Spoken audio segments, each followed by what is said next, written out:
Aujourd'hui, la silhouette est lancée, est au sommet des canons de beauté des réseaux sociaux au tapis rouge. Être mince rime avec élégance et discipline. Les femmes s'investissent dans les régimes alimentaires stricts, des programmes sportifs intensifs et des solutions innovantes comme les ceintures amincissantes ou les produits détox. On peut dire que c'est dû à plusieurs facteurs. Pourquoi?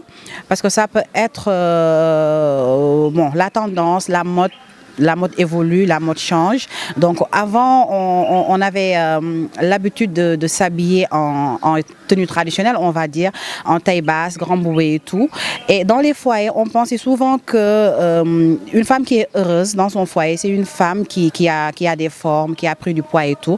Alors que c'est pas ça la réalité des choses.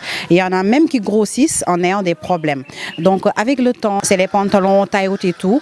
Et quand tu es assez pulpeuse, tu peux pas porter ces genres de vêtements.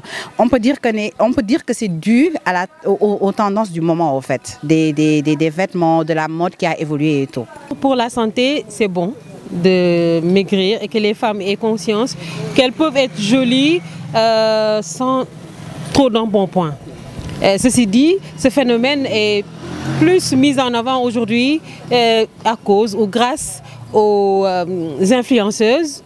Nous avons beaucoup d'influenceuses aujourd'hui qui mettent en avant leurs atouts physiques.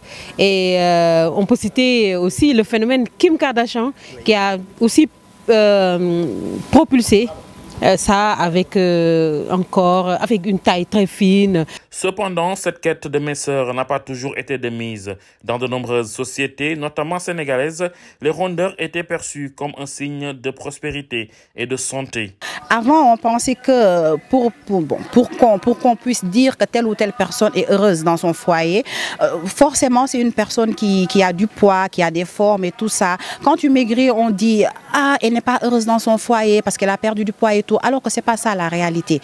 Donc on peut dire que voilà, la pression sociale joue un peu en quelque sorte. Les réseaux sociaux, à mon avis, ont vraiment fait qu'aujourd'hui la femme a une autre image de la beauté, c'est-à-dire qui est différente de celle de nos mamans, de nos grands-mamans, qui étaient d'être plus en bon point.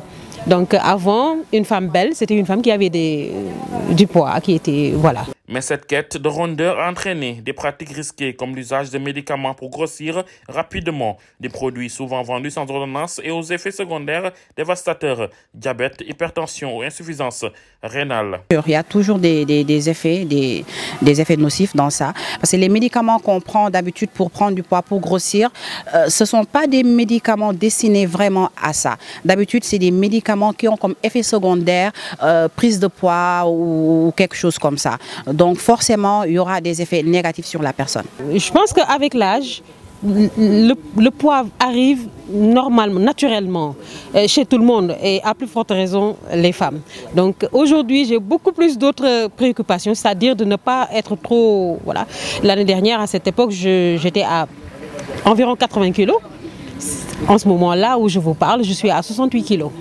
Donc je fais attention. Qu'elles soient rondes ou fines, les filles trouvent presque toujours chaussures à leurs pieds. Car comme dit l'adage, les goûts et les couleurs ne se discutent pas.